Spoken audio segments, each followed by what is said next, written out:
من الشيطان الرجيم. بسم الله الرحمن الرحيم.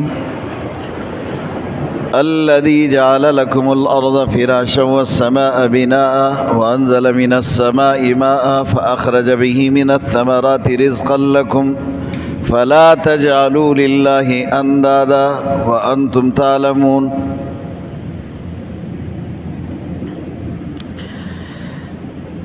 کل والے سبق میں یا ایھا الناس اعبدوا ربکم الذی خلقکم،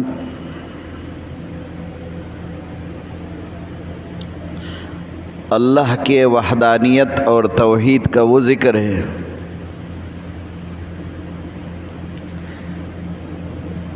جو انسان کے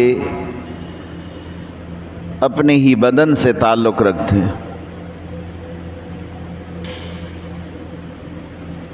وہ نعمت جو انفسی ہے، جو انسان کے اپنے ہی بدن میں ہے، انسان کی تخلیق، انسان کی اپنی جان. تو اللہ نے کہا کہ تمہیں ہم نے بنایا، ہم نے پیدا کیا ہے، تو پھر میری ہی عبادت کرو، میں ہی لائق عبادت ہوں. آج کے سبق میں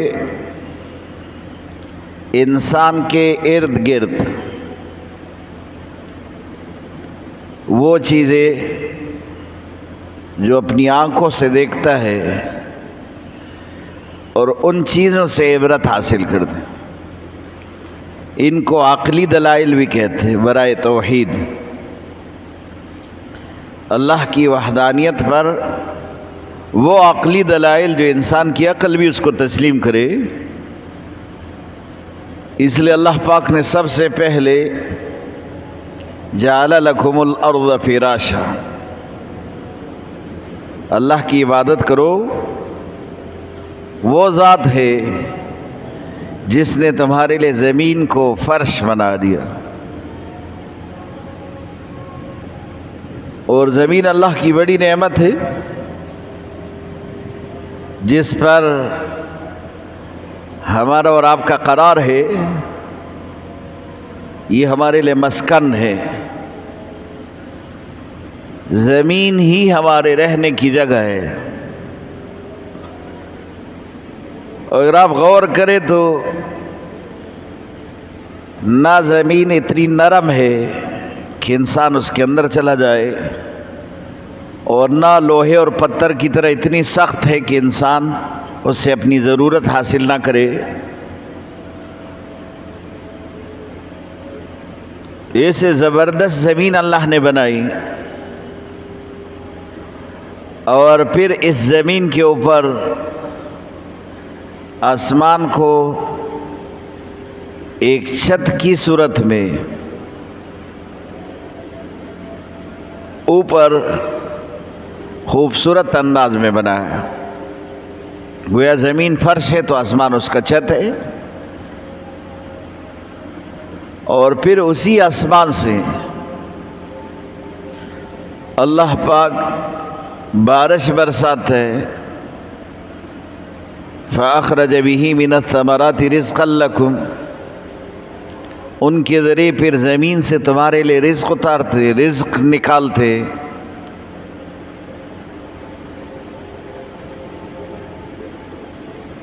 اور یہ کبھی پھل فروٹ کی صورت میں، کبھی سبزی اور غلے کی صورت میں. اب ان ساری چیزوں کے بعد اللہ خود ہی کہتا ہے فَلَا تَجْعَلُوا لِلَّهِ أَندَادًا. جب یہ سارے کام خدا کے ہیں تو خدا کے ساتھ کیوں شریک بناتے ہو؟ جب یہ سارے کام اللہ ہی کرتے ہیں تو پھر اللہ ہی کی عبادت کرو، اس کے ساتھ کسی کو شریک نہ بناؤ. وَأَنْتُمْ تَعْلَمُونَ، اس لیے کہا کہ تم یہ سب چیزیں جانتے ہو کہ یہ صرف اللہ ہی کی تخلیق ہے، یہ کام خدا کے علاوہ کوئی اور نہیں کر سکتا. انسان گرد و پیش نظر داڑے اور اپنے ہی نظر میں یہ چیزیں ان کو نظر آئے گی، اور یہ بھی ان کو معلوم ہوگا کہ یہ صرف اللہ ہی کی تخلیق ہے. یہ اللہ کی شان ہے، یہ کوئی اور نہیں کر سکتا۔ اللہ فرماتے کہ تم کافروں سے پوچھو زمین کس نے بنائی، وہ بھی کہے گا کہ اللہ نے بنائی ہے۔ آسمان کس نے بنایا، وہ بھی کہیں گے کہ اللہ نے بنایا۔ انسان کو کس نے بنایا، وہ بھی کہیں گے کہ اللہ نے بنایا۔ بارش کون برساتے ہے، تو وہ بھی کہیں گے اللہ ہی برساتے ہے۔ اور فصل کون نکالتے تو وہ کہے گا کہ اللہ ہی نکالنے والا۔ زمین سے کتنے فائدے اٹھاتے ہیں یہ ہر انسان کو معلوم ہے۔ اسی کے اوپر گھر بناتے، اسی کے اوپر چل کر انسان اپنی زندگی گزارتے، ضروریات پورے کرتے۔ پہاڑ ہے، درخت ہے، اور اسی طرح نہریں ہے، چشمے ہے، پانی ہے، سب سے فائدہ اٹھا رہے ہیں۔ اور یہ زمین کسی کو نہیں روکتا کہ تم خدا کے نافرمان ہو تو مجھ پر نہیں گھومو، تمہاری قرار اور ٹھکانہ میرے اندر نہیں ہے کیونکہ تم خدا کے نافرمان ہو۔ وہ نافرمان کو بھی جگہ دے رہے، فرمان بردار کو بھی دے رہے۔ وہ الگ بات ہے کہ حدیث کا مفہوم ہے کہ یہ زمین بھی انسان کو آواز دیتی ہے جب وہ نافرمان ہوتے، اس کو کہتے ہیں کہ خدا کے نافرمان، تم تو بڑے غرور اور تکبر سے میرے اوپر گھومتے ہو، اندر تو آؤ گے پھر پتہ چلے گا۔ بارش یہ ذریعہ ہے فصل اگنے کا، ورنہ اللہ کو ضرورت نہیں ہے۔ اللہ چاہے تو بارش نہ ہو اور فصل ہو، لیکن یہ ایک ذریعہ اللہ پاک نے بنایا، وہ بھی اللہ ہی نے بنایا۔ بارش برساتے ہے تو اس کو زمین تر و تازہ کرتے، گویا کہ زمین کی حیات بارش سے۔ اور قرآن نے کئی جگہ پر فرمایا کہ جب زمین مردہ ہو جاتی ہے یعنی سوکھ جاتی ہے تو بارش کے ذریعے اللہ پاک اس کو زندہ کر کے یعنی اس کو تازہ کر کے سرسبز و شاداب بناتے ہیں۔ اور یہاں پھر کہا کہ آسمان سے بارش برستا ہے، تو آسمان سے معنی یہ کہ اوپر سے ہی آتا ہے۔ اور قرآن میں ایک جگہ خود ہی ارشاد ہے کہ یہ بارش اللہ بادلوں سے برساتے ہیں۔ اَأَنْتُمْ أَنزَلْتُمُوهُ مِنَ الْمُزْنِ أَمْ نَحْنُ الْمُنزِلُونَ، کہ ان بادلوں کی جھٹ میں سے آپ ہی بارش برساتے ہو یا پھر ہم برسانے والے؟ وہ بارش بادل کی جھٹ سے ہی برستی ہے۔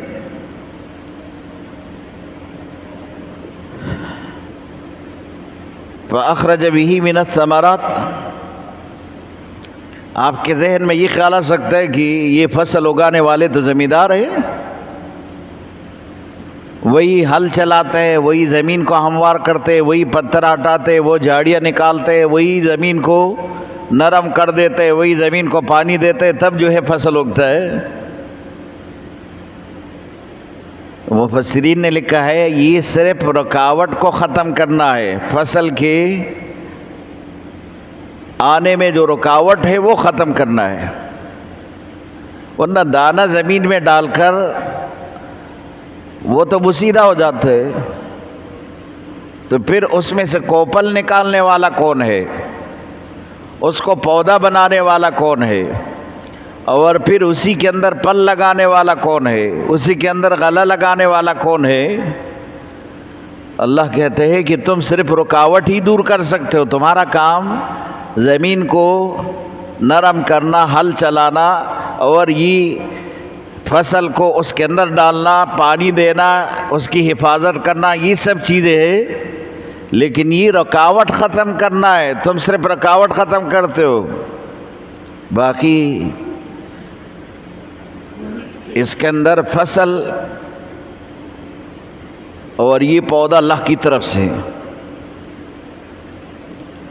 یہاں کا ثمرات ثمرات نتیجہ ہے، یہ صرف پل کے لیے نہیں کہا. گندم ہے اس کا فصل بھی ثمرہ ہے،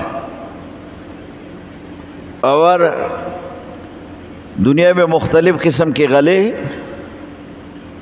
وہ سارے ہی ثمرات ہیں، اور یہ انسان کے لیے رزق کا باعث ہے. یہ انسان اسی سے رزق حاصل کرتے ہیں.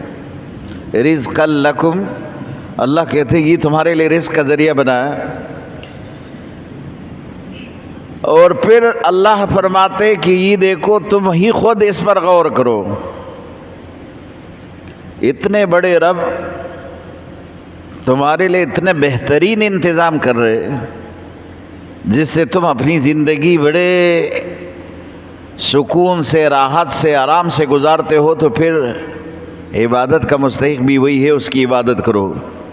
اس لیے کہا کہ فَلَا تَجْعَلُوا لِلَّهِ أَنْدَادًا، اب خدا کے ساتھ کسی کو شریک نہ کرو، نہ ذات میں، نہ صفات میں، نہ عبادت میں اور نہ الوہیت میں، کسی میں بھی کسی چیز میں اللہ کے ساتھ شریک نہ کرو، بس اللہ ہی.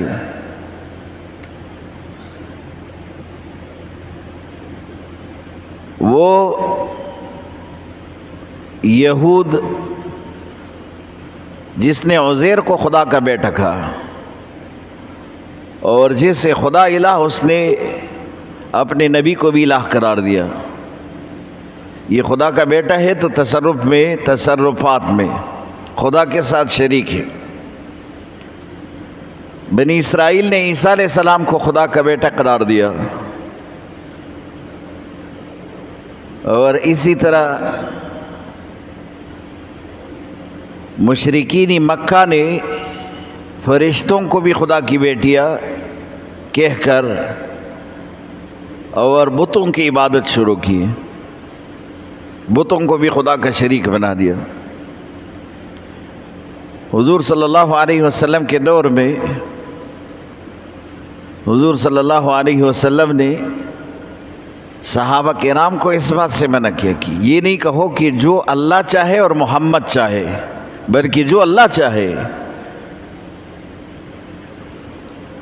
یہ نہیں کہو کہ جو اللہ چاہے اور جو محمد چاہے، محمد کے چاہنے سے نہیں ہوگا، اللہ کے چاہنے سے ہوگا.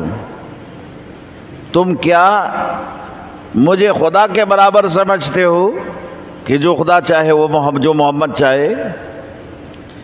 بلکہ اللہ کی چاہت پر ہوتا ہے، صرف اللہ کی چاہت پر، اس کے ساتھ کوئی شریک نہیں. اس کو کہا اندازہ. اور جس دل کے اندر شرک ہو وہ دل کو گندا کرتا ہے،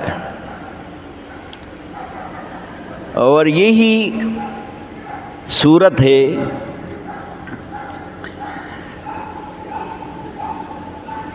کہ پھر انسان کا یقین غلط بن جاتا ہے، اور یقین پر یہ سب کچھ ہے.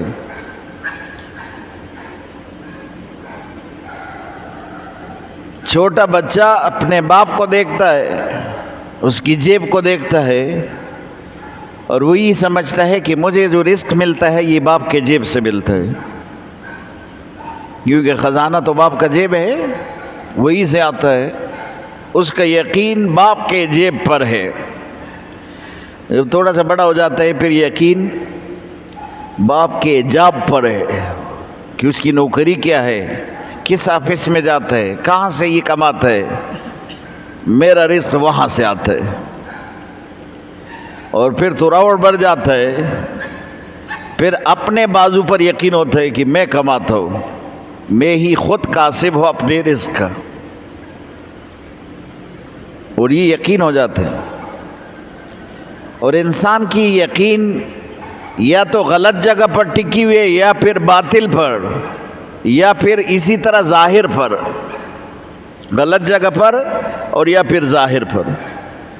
اور ظاہر کیا ہوتا ہے؟ ایک انسان کو ظاہر چیز نظر آتا ہے، وہی اس کے ظاہری صورت کو دیکھ کر اسی پر فیصلہ کرتے، اس پہ وغیرہ اسی پر فیصلہ کرتے. اور وہ یہ سمجھتا ہے کہ وہ ظاہر میں جو چیز نظر آیا بس یہی حقیقت ہے،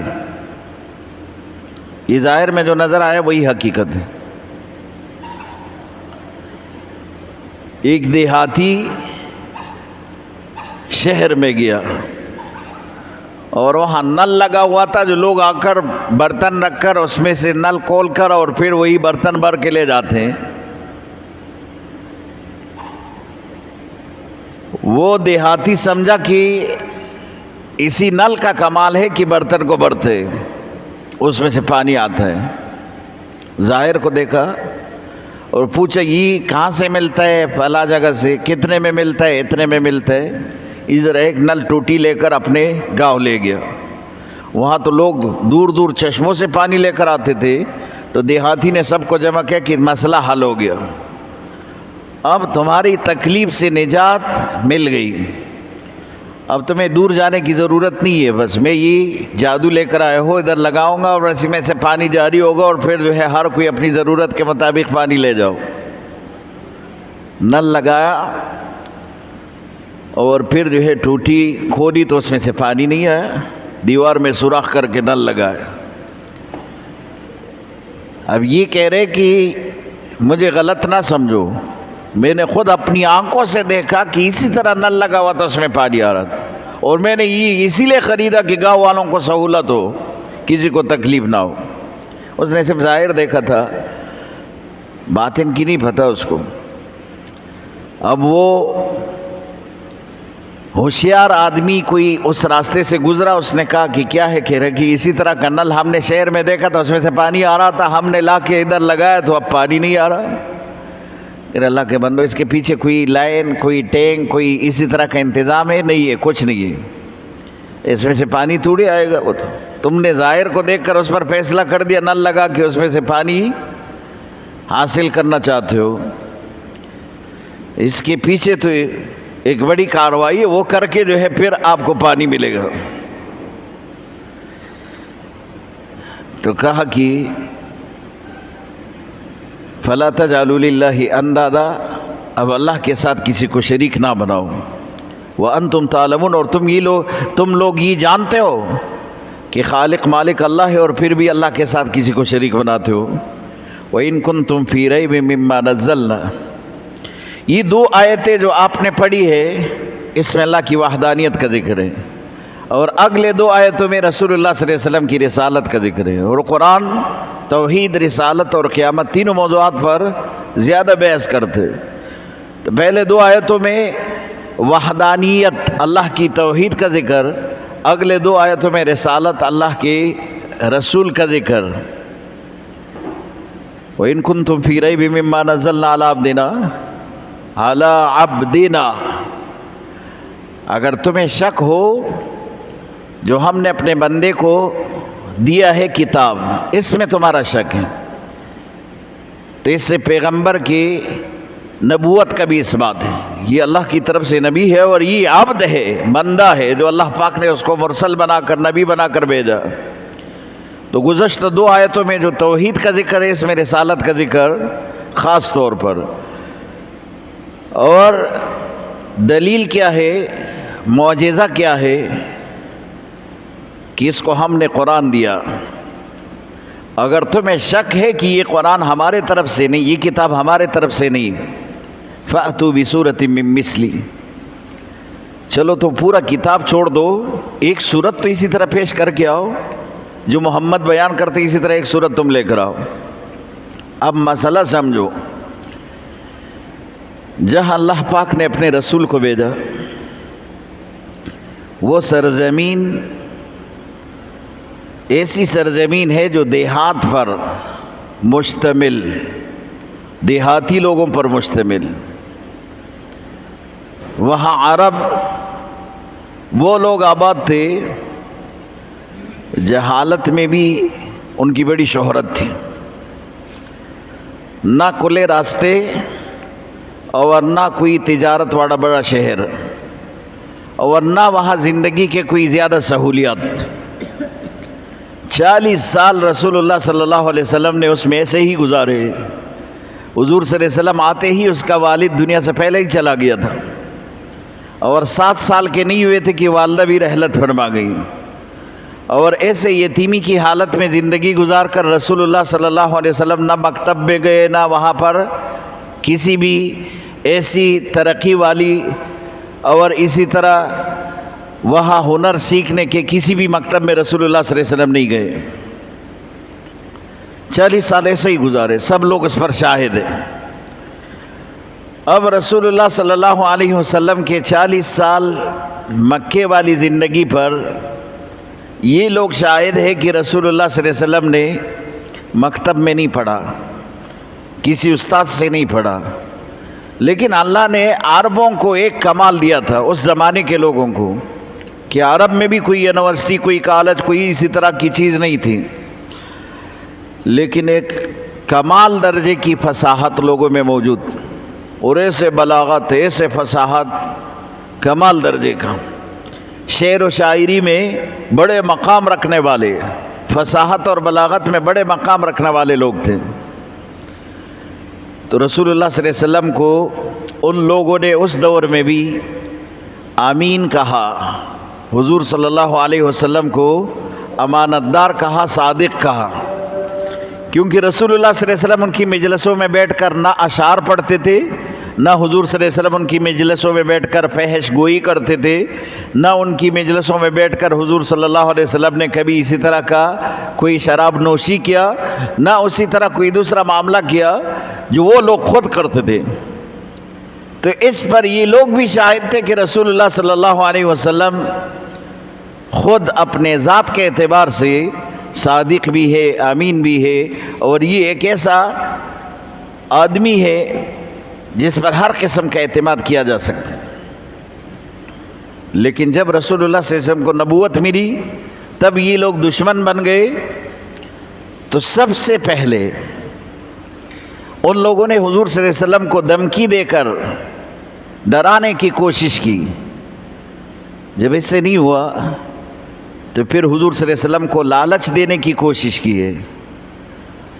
عتبہ ابن ربیعہ بڑے سردار ہے، حضور کے پاس آتے اور خود کہتے ہیں کہ آپ کو دولت کی ضرورت تو ہم دیں گے، حسین لڑکی کی ضرورت تو ہم دیں گے، سرداری کی ضرورت تو ہم دیں گے، اپنا یہ کام چھوڑ دو، باپ دادا کے دین پر آ جاؤ۔ ولید ابن مغیرہ بڑے عمر کے اور بڑے سردار تھے، ابو جہل سے بھی بڑے سردار، انہوں نے سب کو جمع کیا اور ایک بڑی مجلس عربوں میں لگائی، اور انہوں نے سب کو کہا کہ آج فیصلہ کریں گے محمد صلی اللہ علیہ وسلم کے بارے میں کیا کیا جائے۔ ایک نے کہا کہ ہم مشہور کریں گے کہ محمد مجنون ہے، پاگل ہے، نعوذ باللہ۔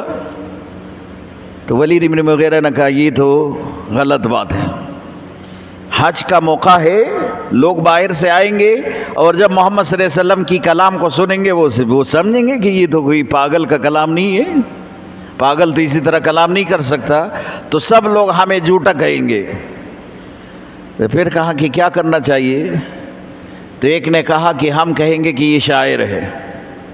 ولید ابن مغیرہ نے کہا یہ بھی غلط ہے، کیونکہ باہر کے لوگ آ کر، اور عرب تو سارے شعر کے ماہر ہیں، اور جب کلام سنیں گے تو یہ کلام تو ہم نے بھی سنا کہ یہ شعر کے طرز پر نہیں، یہ شعر نہیں ہو سکتا۔ تو پھر سب نے کہا کہ ہم کہیں گے لوگوں کو کہ یہ محمد صلی اللہ علیہ وسلم اس کا یہ کلام یہ کسی سے انہوں نے سیکھا ہے۔ پھر بھی عرب کے لوگ سارے گواہی دیں گے کہ یہ تو باہر گیا ہی نہیں، کہاں سے سیکھا ہے، کسی مکتب میں نہیں گیا، آج تک پڑھا ہی نہیں، اور اتنے امی ہے کہ خود اپنا نام نہیں لکھ سکتا، تو اس میں بھی ہم جھوٹے ثابت ہوں گے۔ تو سب لوگوں نے کہا کہ پھر آپ ہی کہے کہ کیا کرنا چاہیے۔ تو ولید ابن مغیرہ نے کہا کہ پھر میں یہ کہتا ہوں کہ صرف یہ کہو لوگوں کو کہ یہ ساحر ہے، یہ جادوگر ہے، جادو سے یہ چیزیں ممکن ہو سکتی ہے، جادو سے انہوں نے یہ سب کچھ کیا ہے، آپ یہ کہو کہ یہ جادوگر ہے۔ اور خود نضر ابن حارث یہ بڑے ماہر شخص تھے، پڑھے لکھے تھے. انہوں نے عرب کو جمع کیا تھا. انہوں نے کہا تھا کہ اے لوگو، میں تمہیں بتاتا ہوں، تم سب نے محمد کو مجنون کہا، لیکن ان کی باتیں مجنونوں جیسے نہیں ہیں. تم سب نے ان کو ساحر کہا، لیکن ان کی باتیں کوئی جادوگری کی باتیں نہیں. اور تم سب نے ان کو شاعر کہا، اور ہم عرب واقف ہے شعر سے کہ ان کی باتیں شعر سے کوئی مناسبت نہیں رکھتا. اور تم سب نے محمد صلی اللہ علیہ وسلم کے اس کلام کو جھوٹا کلام قرار دیا، اور ہم سب سمجھ رہے کہ یہ کلام کسی انسان کا کلام نہیں ہو سکتا جو جھوٹ پر مبنی ہو، یہ یقیناً خدائے عظیم کا کلام ہو سکتا ہے. یہ نضر ابن حارث نے لوگوں کو کہا تھا. یہ سارے اعجاز قرآنی پر کہ قرآن معجزہ ہے، اس پر ثبوت ہے، دلائل ہے. اور یہ اتنا بڑا موضوع ہے کہ اس پر علماء نے کئی کتابیں لکھی ہیں کہ قرآن کیسا معجزہ ہے، ہر دور میں معجزہ ہے، اور ہر قوم کے لیے، ہر امت کے لیے یہ قرآن جو ہے، امت کے ہر فرد کے لیے یہ قرآن معجزہ ہے. اور کیسے اعجاز اس میں کہ جب عربوں کے دور میں نازل ہوا تھا، آج سے 1400 سال پہلے، وہ قرآن کے مفہوم اس زمانے میں جو بیان ہوتا تھا اس زمانے سے مناسبت رکھتا تھا. اور آج اتنی ترقی ہو گئی اور زمانہ اتنا ترقی کر گیا، اور اتنے وسیع دور میں، اور ہر چیز کی جدت آ گئی، جدید ٹیکنالوجی ہے. اب قرآن کا مفہوم اسی کی مناسبت سے اسی طرح بیان کیا جاتا ہے، بالکل اسی طرح سمجھ میں آتا ہے جیسے قرآن اسی دور کے لیے نازل ہوا. یہ بڑا اعجاز ہے قرآن کا، یہ بڑا معجزہ ہے. وآخر دعوانا